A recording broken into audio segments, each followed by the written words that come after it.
Apêndice número 50. 122ª nota. Abre aspas.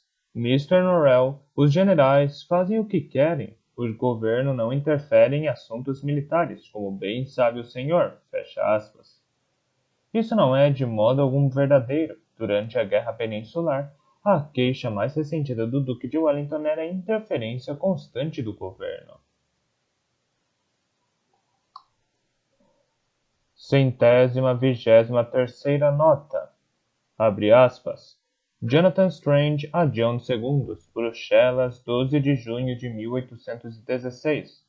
Cheguei, segundo me consta, cerca de um mês após Lord Byron. Fecha aspas.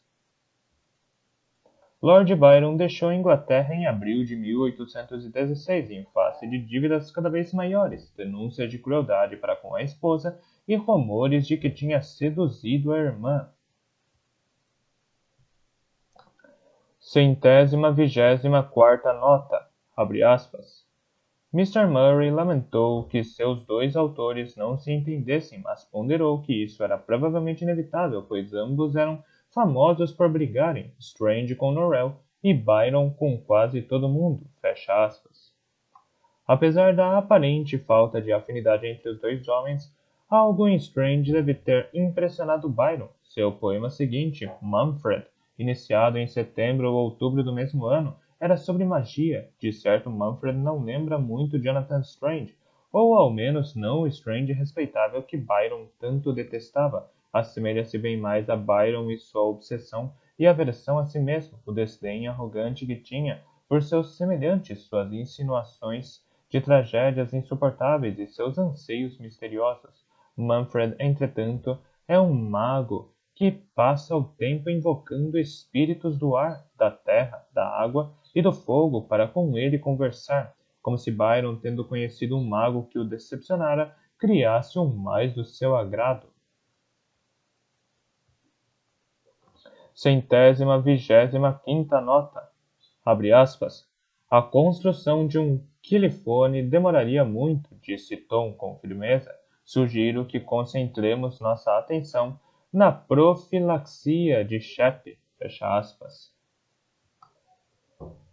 Walter de Shep foi um mago londrino do início do século XIII. Seu método, profilaxia, protege uma pessoa ou uma cidade ou um objeto de encantamentos mágicos. Por hipótese, se aproxima da magia dos seres sobrenaturais. É considerada muito potente, com efeito, o único problema concernente a esse encantamento é sua extraordinária eficácia.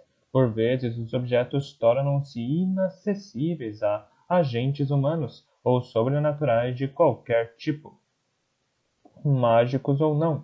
Desse modo, se os alunos de Strange obtivessem êxito ao lançarem o encantamento sobre os livros de Strange, é possível que ninguém fosse capaz de pegar um livro ou virar-lhe as páginas. Em 1280, cidadãos de Bristol determinaram que os magos da cidade lançassem a profilaxia de Em 1280, cidadãos de Bristol determinaram que os magos da cidade lançassem a profilaxia de Shep sobre a cidade a fim de protegê-la dos encantamentos mágicos de seus inimigos. Desgraçadamente, a magia teve um tal sucesso que todos e tudo na cidade, animais e os navios na enseada transformaram-se em estátuas vivas. Ninguém conseguia se mexer. A água parou de fluir dentro dos limites da região. Até mesmo as chamas nas lareiras se imobilizaram. Bristol permaneceu assim durante um mês inteiro, até Jonas Glass deixar sua casa em Newcastle e ir corrigir tudo. 126ª nota. Abre aspas. As pessoas que tinham comprado exemplares estavam furiosas com a perda de seus livros, e Mr. Norrell não amenizou em nada a situação ao enviar seus criados à casa delas com um guinéu, o preço do livro, e uma carta em que explicava suas razões para ter feito os livros desaparecerem. Um grande número de pessoas sentiram-se ainda mais insultadas e algumas chamaram imediatamente seu advogado para abrir um processo contra Mr. Norrell. Fecha aspas. A carta continha duas inferências consideradas particularmente ofensivas. A primeira, que os compradores não eram bastante inteligentes para entender o livro de Strange. A segunda, que não possuíam critério moral para decidir por si mesmos se a magia que Strange descrevia era boa ou má. Os Norrelitas esperavam que a destruição do livro de Strange seria polêmica e estavam preparados para receber muitas críticas. Todavia, o dano que a carta causou à causa foi totalmente involuntário. Mr. Norrell deveria tê-la mostrado a Mr. Lascelles antes de enviá-la. Se Lascelles a tivesse visto, a linguagem e as expressões teriam sofrido modificações significativas, e talvez a carta tivesse ofendido menos os destinatários. Infelizmente, houve um mal-entendido. Mr. Norrell perguntou a Childermas se Lascelles tinha feito alterações. Childermas pensou que estivessem falando de um artigo para os amigos da magia inglesa, e respondeu que sim. E assim a carta foi expedida sem correções. Lascelles ficou furioso e acusou Childermas de propositalmente haver incentivado Mr. Norrell a prejudicar a própria causa.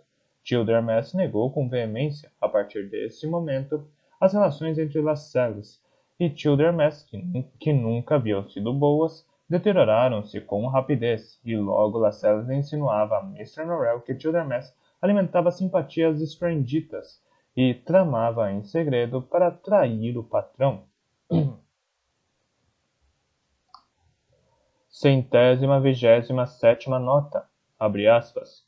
Nós os conhecemos como conhecemos outros homens, afirmou, pelos frutos que dão, fecha aspas. Por seus frutos os conhecereis. O Evangelho segundo Mateus 7-16. 128ª nota, abre aspas. Enquanto Strange viajava para a Itália, parecia animado. Suas cartas estavam sempre repletas de tolices alegres, mas logo que chegou houve uma mudança de humor. Pela primeira vez desde a morte de Arabella, não tinha trabalho e nada que o distraísse do estado de viuvez. Nada do que via o agradava, e durante algumas semanas parecia que só conseguia encontrar alívio para o sofrimento numa contínua mudança de cenário. Fecha aspas. Abre aspas. Nada posso lhe dizer sobre Piacenza, fecha aspas, escreveu Strange a Henry Woodhope, abre aspas, porque não fiquei tempo suficiente para vê-la. Era noite quando cheguei. Após o jantar, pensei em passear por uma meia hora, mas ao entrar na piazza principal, deparei de imediato com um vaso elevado acima de um pedestal, cuja sombra negra e longa se arrastava, deixando um rastro sobre as pedras. Umas 3 ramificações de hera ou alguma outra trepadeira surgiram no gargalo do vaso, mas bastante secas. Não sei porquê, mas isso me pareceu profundamente melancólico, que não consegui suportar. Era como uma alegoria da perda, da morte e do sofrimento. Voltei para a estalagem, meti-me logo na cama e de manhã parti para Turin. Fecha aspas.